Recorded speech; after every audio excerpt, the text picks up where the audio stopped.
Hi, everyone, and welcome to this CPE Webcast, the post-busy season audit, turning pain points into progress. This practical webinar helps tax and accounting professionals make sense of what worked and what didn't during tax season. You'll identify key operational and workflow challenges, translate lessons into actionable improvements, and set the stage for more efficient, less stressful 2027 season. This 50-minute CPE session is brought to you by CPA Practice Advisor and Thomson Reuters. The Thomson Reuters Tax Automation Suite is an integrated and automated end-to-end workflow experience powered by industry-leading 1040 tax prep solutions like UltraTax CS for compliance, SurePrep 1040 Scan for data extraction, and SafeSend for secure gather and return delivery features. I'm Isaac O'Bannon, Managing Editor of CPA Practice Advisor, and I'll be your moderator today. I've worked with technology, CPAs, and tax professionals for more than 25 years. CPA Practice Advisor was founded in 1991 and provides a variety of news, CPE, and other educational resources for tax and accounting pros. Before we get started, let me explain the CPE. This webcast is 50 minutes and qualifies for 1 credit. If you want to claim the credit, you must stay with us for the entire webcast.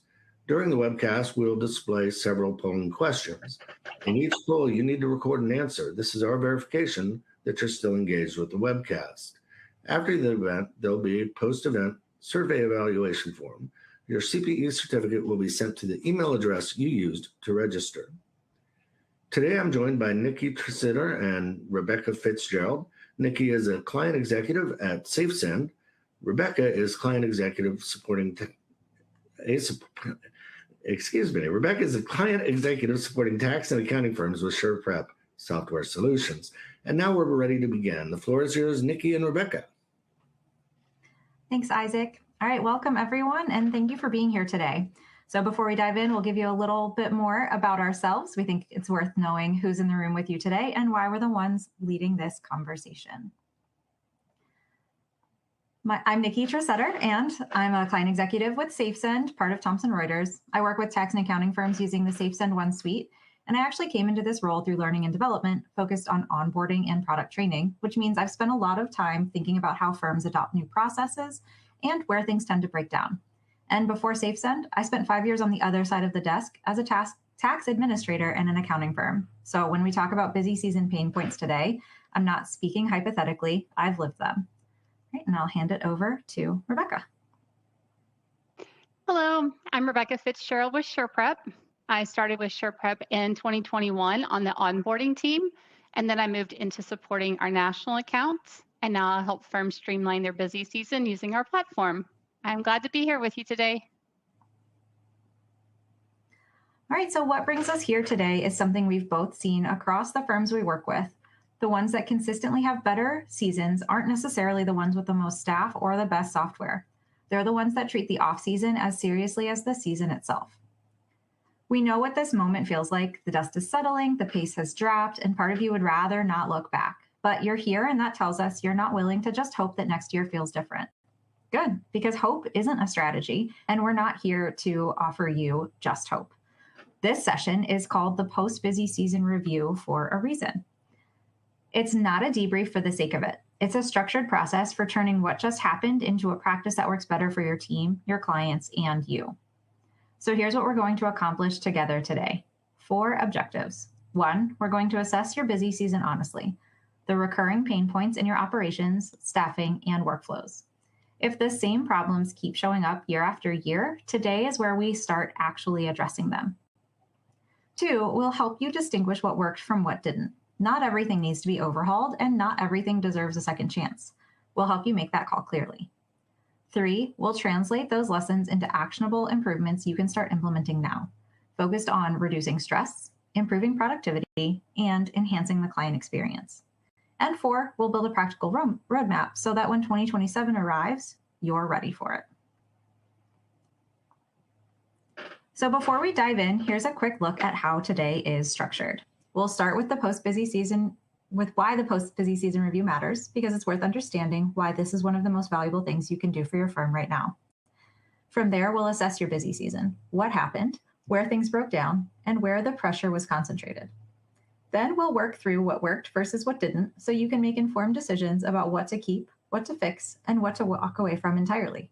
We'll turn those lessons into action, moving from reflection to real concrete steps. And we'll close with your 2027 roadmap, something you can take back to your team and actually use. Okay, if I can get the first polling question in here, this is for your CPE credit requirements. Polling question number 1, when you think about the busy season that just ended, which of the following best describes it? 1, it was exhausting but manageable. 2, it was chaotic and reactive. 3, it was better than last year, which is real progress. Or 4, it was a breeze. And, especially with all of the recent tax law changes, I hope everybody had a breeze, but odds are I'll bet most answers are in between number 2 and number 3.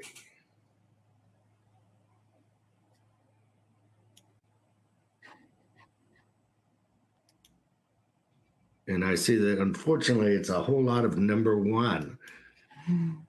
Rebecca and Nikki?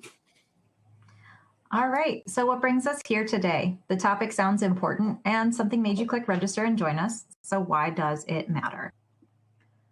There's jokes about it, there are memes about it. Your friends and family don't even ask you anymore. They just plan around you during busy season. And by the time it ends, part of you wants to completely forget it happened, but another part of you knows you don't want next year to look the same. Because every single season it happens. You're in the middle of it and you have these moments. A client situation that you could have handled better, a workflow that created unnecessary chaos, a conversation you had to have that you shouldn't have needed to have, and you think, we need to fix this. But you can't just stop and fix it when you're in the thick of it, so you put it off. Maybe you jotted something down on a sticky note. Maybe you've got a document somewhere with a few of those thoughts saved, but then April 15th passes and honestly, you just want to slow down, catch up on sleep, get some sunshine, let the drama of tax season fade into the background. Extension season is easier. The pace drops and those tough moments from earlier in the year, they start to blur. Then comes the final push to October, then the holidays, then rollover, and before you know it, it's January and you're right back in it. Same frustrations, same bottleneck, same season. So let's actually name what's happening here, because this isn't just bad luck, it's a pattern. Busy season ends and everyone's exhausted. And because everyone's exhausted, pain points go undocumented. The off season gets spent catching up, not improving. And then January arrives with the exact same frustrations as the year before. Rinse and repeat. But here's what makes right now different and why this moment actually matters. Pain points are freshest right after busy season. You still remember specifically what broke down. That clarity is real and it has a short shelf life. A structured reviewed process, even a simple one, surfaces what actually went wrong before that clarity disappears and the busy season fog sets in again. And here's what people consistently underestimate. The off season is 9+ months. That's not a small window. That's a serious runway to implement meaningful, lasting change. Not a quick patch, but real improvement your team actually feels. So when 2027 arrives, you're not bracing yourself. You're walking in with fewer bottlenecks, less burnout, and a practice that's genuinely better than it was the year before. But that only happens if you're intentional about this time right now. If you're not, you already know where you'll be come January. Okay, and we're going to jump right into our second polling question. Where did work get most often stuck during your just past busy season? Waiting on client documents, reviewing queues and approvals, manual workarounds and disconnected systems, or other? And I know from a lot of conversations I've had with tax pros this year and for the last several years, waiting on client documents is often one of the most significant bottlenecks. Looking at our survey results early on, still waiting on some of this data to come through, but we'll see that when it comes through. I'll turn it back over to Nikki and Rebecca. Thank you. So let's start by taking a real honest look at the busy season we just finished. This is the moment to pause and reflect, while the experience is still fresh for everyone involved. It's tempting to move straight into solutions, but the real value comes from understanding what actually happened, both the wins and the pain points. By capturing feedback now, we avoid the risk of forgetting important details or letting urgency fade. This review isn't about assessing blame. It's about creating a safe space for candid input from all levels of the firm. When we start with clarity, we set ourselves up for meaningful progress throughout the rest of the year. So before we dive into fixes, let's make sure we're starting with a clear picture of where we stand. A structured debrief is essential for turning busy season lessons into actionable improvements. Schedule your review within 2 to 4 weeks of the deadline, while memories are still sharp and the impact is still felt. Invite a cross-functional group, partners, managers, staff, admin, and IT, because pain points and successes are experienced differently across roles. Set a clear agenda focused on 3 questions: what worked, what didn't, and what must change before next season. Use a facilitator to keep the conversation productive, and consider anonymous surveys to encourage honest, unfiltered feedback. Ground your discussion in real data, not just anecdotes, so you can focus on solutions that make a difference. This approach ensures your review is comprehensive and leads to real change. Metrics are your best tool for understanding busy season performance. Pull data across operations, staffing, and workflow. Cycle times, extension rates, overtime hours, review bottlenecks, and more. These numbers reveal patterns that stories alone might miss, helping you spot reoccurring issues and opportunities for improvement. Even if your reporting isn't perfect, directional data is enough to guide meaningful conversations and prioritize fixes. Combining metrics with staff feedback gives you a balanced view of what really happened, making it easier to align on priorities. This approach ensures your improvement efforts are grounded in facts, not just feelings. When you combine metrics with staff feedback, you get a balanced view of what really happened. Getting actionable feedback starts with asking the right questions. Send out an anonymous staff survey before your debrief, covering overall experience, workflow and tools, client interactions, communication, staffing, and workload. Ask questions like, how did this busy season compare to last year? And what one change would have made the biggest difference? These targeted questions help you separate isolated frustrations from systemic issues and reveal themes that matter most. When you see the same topics pop up across responses, you know where to focus your efforts for the biggest impact. This process ensures your review is comprehensive, inclusive, and leads to real change. It's about making sure every voice is heard and every perspective is valued. Let's get specific. For workload and tools, ask which part of the process caused the most delays or rework. For client experiences, which client behaviors created the most friction? And what did your best engagements have in common? For communication, how clearly were expectations, priorities, and status updates communicated? And for staffing, how sustainable was your workload during peak weeks? Encourage honesty by making the survey anonymous and by sharing the results transparently. If you're running this process, commit to acting on at least one piece of feedback. Nothing builds trust like visible follow through. Think about the last time you wished you could change just one thing about busy season. What would it be? That's the kind of insight these surveys are designed to surface. Next, map out your actual workflow from first client touch point to final payment. Don't just document the ideal process. Capture what really happens, including bottlenecks, manual workarounds, and hero tendencies, where one person owns a key step. Look for places where work piles up, like waiting for client documents or review backlogs. And identify manual steps such as spreadsheet tracking or email-based exchanges that slow things down. This exercise makes bottlenecks visible and helps you pinpoint where improvements will have the biggest impact. It's a powerful way to turn vague frustrations into concrete opportunities. And it often reveals hidden inefficiencies that can be addressed with process changes or technology. By mapping the real workflow, you create a foundation for targeted improvements. This sets the stage for identifying which steps need attention and which are working well. Let's walk through an example. Start with client outreach. How do you request documents? Move to organizer, gathering, prep, review, assembly and delivery, e-sign, and finally filing and billing. At each step, ask, where does work get stuck? Are there steps that rely on a single person's knowledge or effort? Are there manual workarounds like spreadsheets outside your core system or email-based documentation exchanges? If you're mapping this with your team, use a whiteboard or a shared document. Mark every spot where work piles up, or someone says, I always have to chase this down. Those are your opportunities for improvement. And don't forget to look for hero tendencies. If only one person knows how to do something, that's a risk you can address with better documentation or cross-training.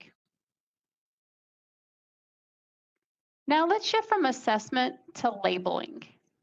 It's important to recognize what went well, not just what needs fixing.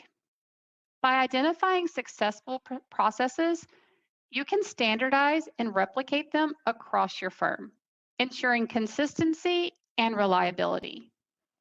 At the same time, flag areas that consistently cause problems so you know where to focus improvement efforts.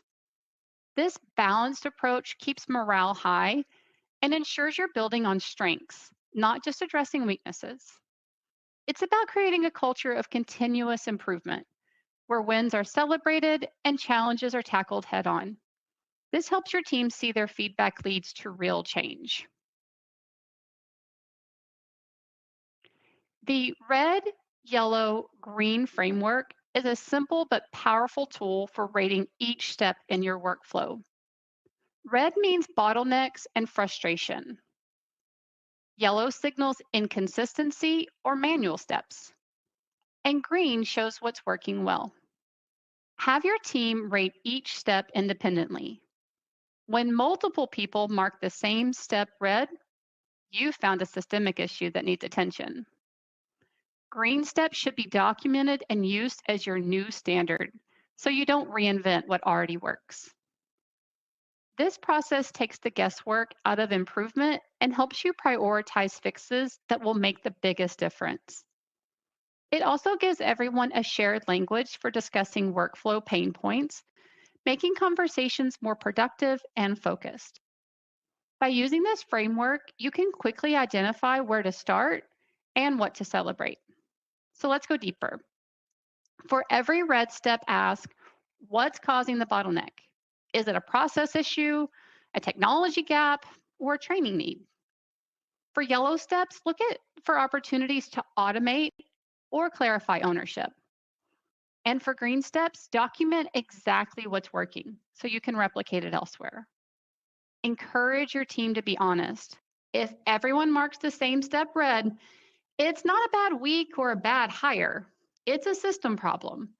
And when you fix systemic problems, the benefits compound across the entire workflow. Technology can be a game changer or a hidden source of frustration. Ask 3 questions about each tool. Did it reduce manual steps? Was it used as intended? And did it integrate with your other systems? Workarounds and disconnected tools are signs that something needs to be optimized or replaced, and they often point to configuration gaps or adoption failures. Classify each tool as keep and standardize, fix and optimize, or replace and automate, so you can make informed decisions about your tech stack. This evaluation helps you ensure your technology supports your workflow instead of creating new headaches. It's a critical step in building a more efficient, busy season and making sure your investments deliver real value. By regularly reviewing your tech stack, you keep your processes streamlined and your team empowered. Let's break this down a little bit. If a tool still requires manual workarounds or duplicate data entry, it's part of the problem, not the solution. If staff are developing workarounds, that signals a configuration gap or a tool that was never the right fit. Disconnected tools force staff to leave core systems and re-enter data, which kills efficiency and increases errors. For each tool asked, should we keep and standardize it, fix and optimize it, or replace and automate it? This isn't just about cost. It's about making sure your technology is actually helping your team, not holding them back. If you're not sure where to start, pick one tool and walk through these questions with your team. You'll be surprised how quickly the real issues come to light. Finally, let's talk about the most common pain points firms experience. Document gathering, review queue backlogs, e-sign follow-ups, late K1s, manual assembly, and disconnected systems are all frequent culprits. These issues aren't signs that your team isn't working hard. They're process and workflow challenges that can be addressed with the right strategies. By naming them, you make them easier to address and fix. And you create a shared understanding across the firm. Remember, you're not alone. These pain points are shared across the industry, and solutions exist for each one. The good news is, once you identify them, you can start turning lessons into action and make next busy season smoother for everyone. This is where we transition from reflection to action. Let's get specific. Chasing clients for missing documents often takes more staff time than the actual tax prep. Returns pile up waiting for senior review, creating a bottleneck that slows down the entire process. K1s arriving late can stretch busy season well into summer. Manual assembly and delivery, like merging PDFs and emailing them, are slow and error prone. But automation can eliminate these steps. Disconnected systems where staff have to rekey data between platforms create errors and kill efficiency. If you recognize any of these in your own firm, you're not alone. The key is to name them, prioritize them, and start building solutions, one step at a time. Okay, before we move into this next section, let's go to polling question number 3. In your firm, what usually happens to busy season pain points once April ends? 1, you talk about them, but maybe only briefly. 2, they fade as everyone recovers. 3, you document them and act on them during Q2 and Q3. Or 4, you've never really made a serious effort to address them. I really hope that that there's a lot of people in the number 3 category, but sometimes it's hard to get over that post-tax season stress. Let's see if we have some results coming through yet. We do. We have a lot of firms that are talking about them briefly, and a lot of them where they're just kind of fading as everyone recovers. Back to you, Rebecca and Nikki. All right, thank you. So we've covered a lot today already. The inefficiencies that are quietly costing your firm, the quick wins you can act on immediately, and the technology investments that will have the biggest long-term impact. But I want to take a moment before we move into the action planning framework, because there's a gap that exists in almost every firm between knowing what needs to change and then actually changing it. That gap isn't usually about awareness. Most of the leaders in the room already know where the pain is. The gap is about prioritization. Figuring out where to start when everything feels urgent and your team's bandwidth is already stretched thin. That's exactly what this next section is designed to help you with. We're calling it turning lessons into action because the value of everything we've discussed today depends entirely on what you do with it when you leave this room. Insight without execution is just a conversation. So let's make this practical. So let's talk about where to focus your energy, because not all work is created equal. This framework sorts your opportunities across 2 dimensions, impact and effort. And when you look at it that way, your priorities become a lot clearer. The first thing I want you to notice is that everything on the top half of this slide is high impact. That's your North Star. If something moves the needle for your clients and your team, it deserves your attention. The question is just when and how much it costs you to get there. So let's start where it's easiest to say yes. Do first. High impact, low effort.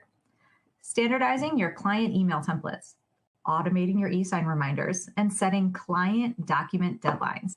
These 3 things will immediately improve your client experience and reduce the back and forth that eats up your team's time.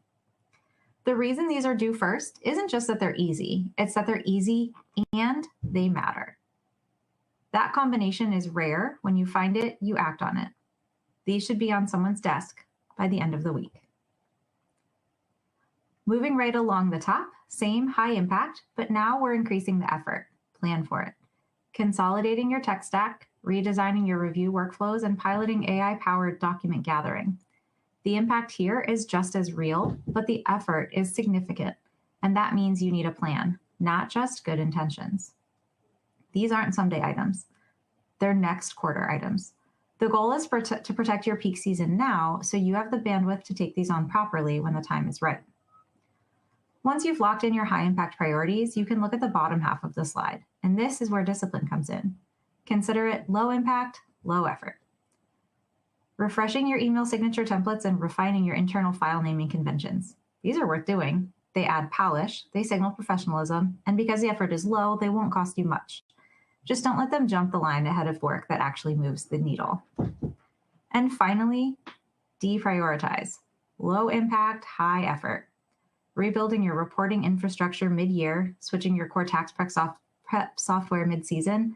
This is the most important quadrant to understand because these are the projects that feel significant but will drain your team at exactly the wrong moment. Low impact, high effort, wrong timing. The answer here isn't never, it's not now, and not without a proper plan. So here's the key takeaway. Lead with impact, respect effort, and protect your season. The firms that execute well aren't doing more, they're doing the right things in the right order.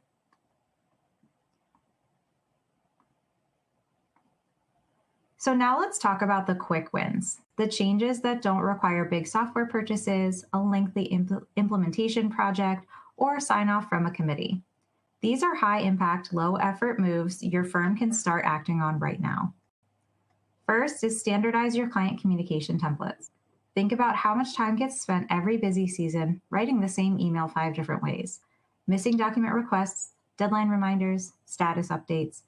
When every person on your team is writing those from scratch, you get inconsistency and wasted time. A simple library of firm-approved templates fixes both problems at once. Second, set a firm-wide document deadlines. This one is a game changer for chasing behavior. Introduce a clear documents by date and make the rule simple. Anything received after the cutoff goes on extension automatically. No more following up 3 times. No more last-minute scrambles. The deadline does the work for you. Third, centralize your work tracking. If your team is still checking return status by walking over to someone's desk, sending an email, or reading a sticky note, that's a systems problem, not a people problem. One shared system, visible to everyone, eliminates that friction entirely. Fourth, adjust your review thresholds. Not every return is the same, and it shouldn't get the same level of review. Calibrating your review requirements to the actual complexity of the return frees up your senior staff to focus where their expertise really matters. Fifth, close the loop with your team. If you ran a staff survey, don't let the results sit in a spreadsheet. Share what you heard. Tell people what's changing and be honest about what isn't changing yet and why. That transparency builds more trust than any perk ever will. And finally, schedule your mid-year pulse check before you forget. Don't wait until next busy season to find out whether anything actually improved. A short survey in the summer will catch problems while you still have the time to course correct. The common thread across all of these, they're decisions, not projects. Your firm can start on every single one of them this week. So we've covered quick wins, the things you can do right now with no technology required. But let's talk about where technology, specifically AI and automation, can accelerate everything we've just discussed. And I want to be honest with you up front. AI and automation aren't magic. They're not going to fix a broken process or replace good judgment. But what they are is the fastest way to eliminate the steps your team is doing manually that they simply shouldn't have to be doing anymore. The repetitive, time-consuming, low judgment work that fills up hours of your team's day and keeps them from doing the work that actually requires their expertise. So let's look at where the impact is highest. Document gathering. If there is one area where AI is delivering immediate tangible values for accounting firms right now, this is it. AI-powered document intake can identify, classify, and organize client documents automatically. Your team is no longer manually sorting through everything that comes in, figuring out what it is, where it belongs, and what's still missing. The system's error-prone process at the front end of every engagement becomes something that largely takes care of itself. The impact here is high, and it's one of the reasons we listed piloting AI-powered document gathering as a plan for it priority earlier. E-sign and delivery. This one connects directly to the manual follow-up problem we talked about earlier in the quick wins. Automated reminders, tracking, and conditional signing mean that once a document goes out for signature, the system takes over. It knows who has opened it, who hasn't signed, when to send a reminder, and what the next step is once execution is complete. Your team isn't manually tracking any of that. They're not sending the third follow-up email to a client who keeps forgetting to sign. The process runs itself from delivery to execution. High impact. And for most firms, faster to implement than you would think. Tax software integrations. This one might be less visible than the others, but the time it recovers is significant. Direct integrations between your tools eliminate double data entry, the kind where information gets keyed into one system and then manually re-entered into another. When your systems talk to each other, your workflow becomes a single connected process instead of a series of disconnected handoffs. Less room for error, less time spent on redundant work, and a much clearer picture of where everything stands at any given moment. High impact and foundational to everything else working the way it should. And finally, engagement letters. We've rated this one medium impact, not because it isn't important, but because the gains here are more about consistency and client experience than raw time savings. Automated letter generation and e-sign collection at the very start of an engagement sets a professional tone from the first interaction. Clients know what to expect, your team isn't drafting letters from scratch, and the engagement kicks off the right way every time. It might not be the flashiest technology on this slide, but think about it this way. The engagement letter is often the first formal touchpoint a client has with your firm's process.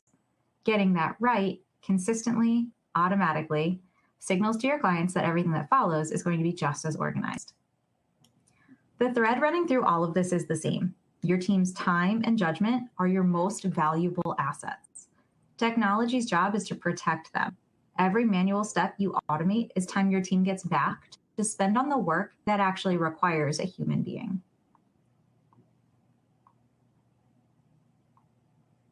Okay, and let's move into our next polling question. Which of these best describes your firm right now? You know what's broken, but you haven't prioritized the fixes. You're tackling a few high-impact quick wins. You have or are building a clear roadmap for next tax season. You're overwhelmed and don't know where to start or how. Or number 5, you're satisfied with where you are. I kind of expect a bit of a mix on this, but I do think that a lot of firms attending this presentation wouldn't be doing so if they were satisfied with where they were. So we do have a lot of people who know that they have things broken, but haven't prioritized them. And a lot are, trying to tackle those quick impact wins. Back to Rebecca and Nikki. Thank you. So now that we've identified what actually slowed things down and where the biggest wins are, we can talk about the roadmap forward. This is important because it reframes improvements as a year-round process, not something that magically happens in January. The goal isn't perfection next busy season. The goal is progress, layered, intentional progress that compounds over time. Let's walk through what it looks like quarter by quarter so this doesn't feel abstract. By breaking it down, we make improvement manageable and sustainable. If you're feeling overwhelmed, remember, you don't have to do it all at once. Focus on one quarter at a time, and you'll build momentum that carries you into the next busy season. This is the big picture. How firms that actually change their busy season think about the year. In Q2 right now, the focus is capture and quick wins. This is where feedback is fresh, morale is still fragile, and small improvements matter a lot. Q3 is about fixing the heaviest friction, redesigning workflows, and turning technology while there's still runway to test and refine. Q4 shifts towards alignment, staffing, scheduling, and client expectations. Because if those aren't set early, they'll dictate your season for you. And then Q1 isn't about scrambling. It's about readiness, training, communication, and running busy season with intention. You don't have to do all of this at once. You just have to do the right things at the right time. By following this roadmap, you give yourself enough time to make meaningful changes before the next busy season hits. Let's zoom in on Q2 because this is where momentum is either built or lost. Q2 is the most underestimated window in the year. This is when firms either say, we'll deal with it later, or they lock in improvements before old habits come back. The first few weeks are about capturing the truth, running the survey, hosting the debrief, pulling the metrics, and mapping what really happened. Then you take everything you learn and turn it into an improvement backlog, not a wish list, but a prioritized set of changes scored by impact and effort. And finally, you act. Quick wins, clear owners, defined timelines, and visible follow through so your team knows their feedback mattered. This phase isn't about massive transformation. It's about proving to your team that change is actually possible. And once those quick wins are in motion, the question becomes, where does technology take the biggest weight off of your team? That's what we'll look at next. So let's get tactical. Weeks 1 through 4. Run your anonymous staff survey, schedule a cross-team debrief, pull those core metrics, and map the workflow. Weeks 3 through 8, group issues into themes: workload, workflows and tools, and client experience. Score by impact and effort, and select 5 to 8 quick wins for immediate action. Assign owners, deadlines, and success metrics to each. Weeks 9 through 12, standardize client communication templates. Set firm-wide document deadlines, centralize work tracking, and close the loop with your team. If you do nothing else in Q2, focus on these quick wins. They build momentum.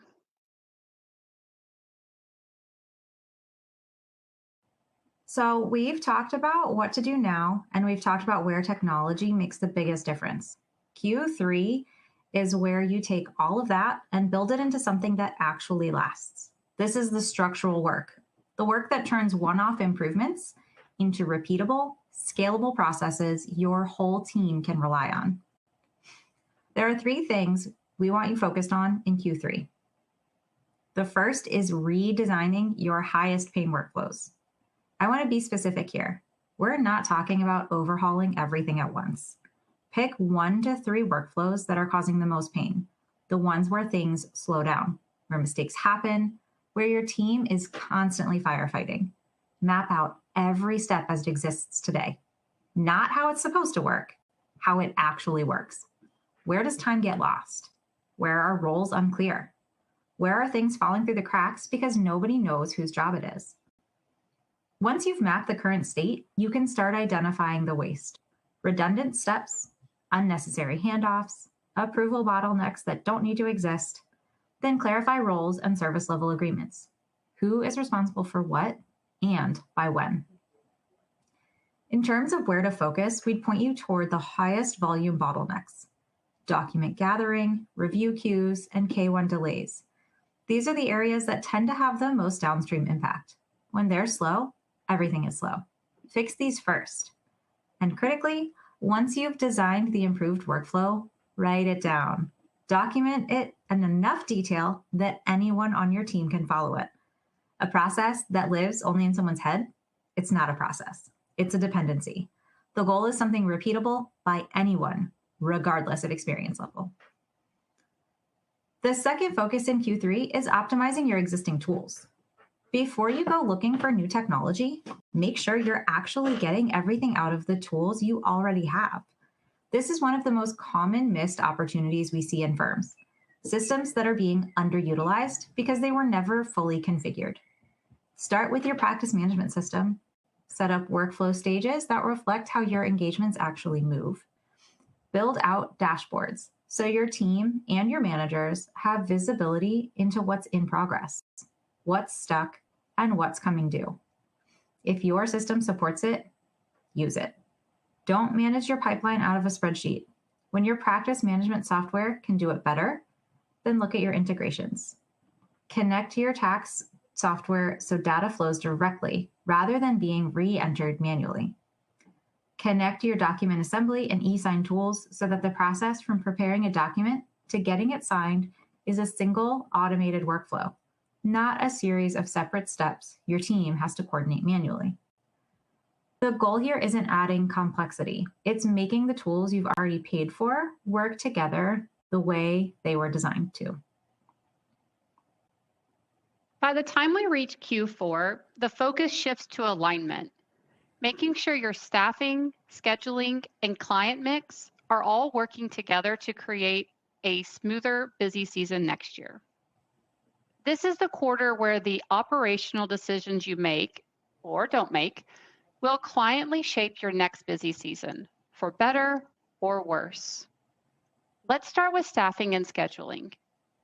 Use last season's data to rebalance work by level and role. Ask yourself, who was overloaded? Were there certain roles or individuals who consistently had to work overtime or cancel PTO? Did you have enough support during peak weeks, or did you find yourself scrambling to cover gaps? Designing peak week schedules in advance, including shifts, PTO blackout periods, and defined recovery windows, can help protect your team from burnout and ensure you have the right coverage when it matters most. Now let's talk about client mix and policies. This is the time to be honest about which clients consistently create friction, late documents, constant exceptions, or unrealistic expectations. These aren't surprises in March. They're patterns you can address now. Consider setting firm-wide documents by deadlines for guaranteed filing and communicate these expectations clearly to clients well in advance. If certain clients are chronically late or high friction, it may be time to adjust pricing or engagement terms, or even evaluate whether they're worth the bandwidth they consume. Finally, cross-training is critical in Q4. Identify single points of failure, steps in your workflow that only one person knows how to do. Cross-train staff so that no single departure or illness can create a bottleneck. Document knowledge so it's firm-owned, not individual-owned. This not only reduces risk, but also empowers your team and builds resilience. Think about your own team. Who are your go-to people for critical steps? What would happen if they were out unexpectedly? And are there clients who take up a disproportionate amount of your time and energy? Q4 is your chance to address these issues proactively, so you're not caught off guard when busy season rolls around again. All of this sets the stage for a calmer, more predictable season. But it only works if your workflows are actually supported end to end. All right, so let's talk about the preseason, the window right before the rush hits. This is your last real opportunity to get your house in order before the phones start ringing and the returns start stacking up. What you do now determines whether busy season feels controlled or chaotic.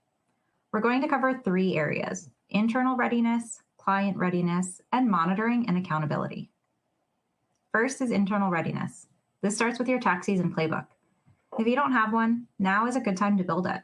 If you do have one, dust it off, get it updated.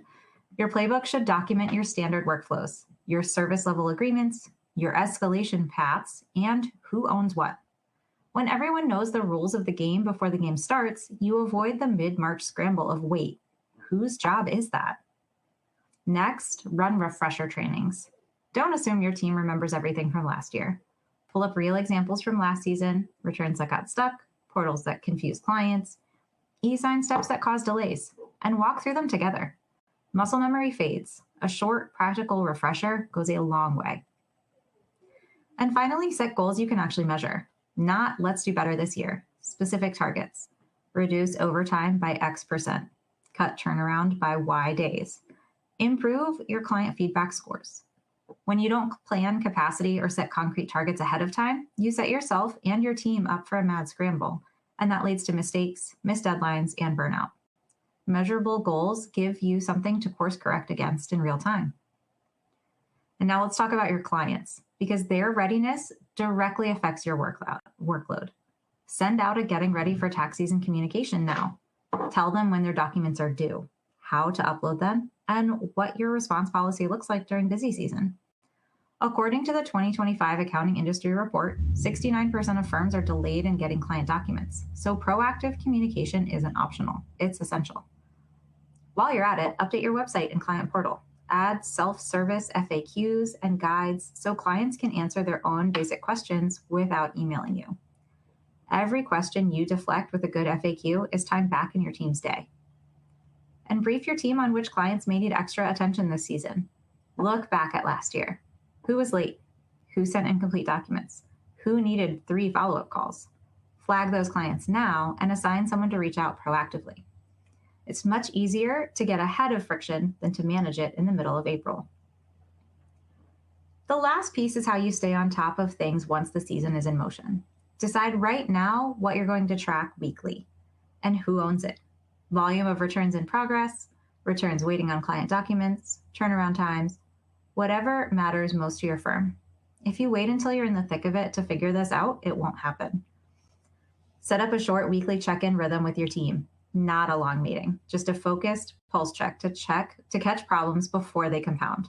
A bottleneck spotted in week 2 is a minor fix. The same bottleneck ignored until week 6 is a crisis. And plan a mini debrief at the April 15th deadline, right when it's over, while it's still fresh. What worked? What broke down? What do you wish you'd done differently? Capture it in real time, because if you wait until summer, those learnings will fade and you'll be starting from scratch again next January. Up to this point, we've talked about what needs to change. This slide is about how firms actually operationalize those changes, how you move from intention to execution. What we consistently see is that firms don't struggle because they lack tools. They struggle because the workflow is fragmented.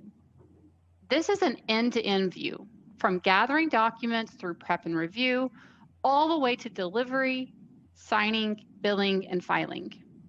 The key here is that every step is connected. No more manual handoffs, no more status updates lost in email, and no more rekeying data between platforms. You're not just adding technology for technology's sake. You're eliminating the work that your team shouldn't be doing manually. If you're thinking about your own workflow, ask yourself, where do things get stuck or lost? How many times do you or your team have to manually check status or chase down information? And what would it look like if all those steps were automated and connected? This isn't about adding complexity. It's about simplifying and streamlining so your team can focus on what matters most: quality work and client relationships. Let's break this down one level further so you can see how each part of the workflow is owned. This is where roles within the workflow become clear. Let's start where busy season stress usually begins, and that's document collection. From a SafeSend perspective, this is about removing the manual chasing that eats up staff time before prep even starts. Gather AI automates client requests, reminders, and document organization, so intake doesn't rely on inbox monitoring or follow-up emails. Clients know exactly what's missing. Firms get real-time visibility into completion status, and staff aren't stuck sorting and labeling PDFs before anyone can touch the return. The goal at this stage is simple: get clean, organized source documents in as early and efficiently as possible so prep can actually move forward. Once documents are collected and organized, the question becomes, how quickly and accurately can we turn that information into a return? That's where SurePrep comes in during prep and review. SurePrep's role in the workflow is about standardization and automation before review even happens. With 1040 Scan, source documents are identified, organized, and data is extracted automatically, reducing manual entry and the risk that comes with it. SP Binder then creates standardized digital work papers that link directly to your tax software. Review becomes faster because work papers are consistent, data is traceable, and reviewers aren't spending time deciphering different formats or hunting for support. This is the part of the workflow where firms typically see the biggest gains in turnaround time and review efficiency, because the return is cleaner before it ever hits review. Once the return is reviewed and finalized, though, there's still a critical phase left: getting it back to the client quickly and cleanly. Exactly. And that's where SafeSend re-enters the picture. On the delivery side, SafeSend handles return delivery, e-signature, payment, K1 distribution, and follow-up, all in one streamlined experience. Automated reminders and tracking replace manual emails and status checks, which is especially important when returns start piling up. Instead of sitting in a waiting state, firms maintain momentum all the way through signing, payment, and filing. And both the firm and the client have clear visibility into what's completed and what's still outstanding. Each tool owns a distinct part of the workflow, but together they close the gaps that typically create rework, delays, and burnout. From document intake to prep and review to final delivery, everything stays connected. And when the workflow is supported end to end, your team spends less time managing exceptions and more time on quality and client relationships. And when you combine a clear roadmap with a connected workflow like this, busy season becomes far more predictable and far less stressful.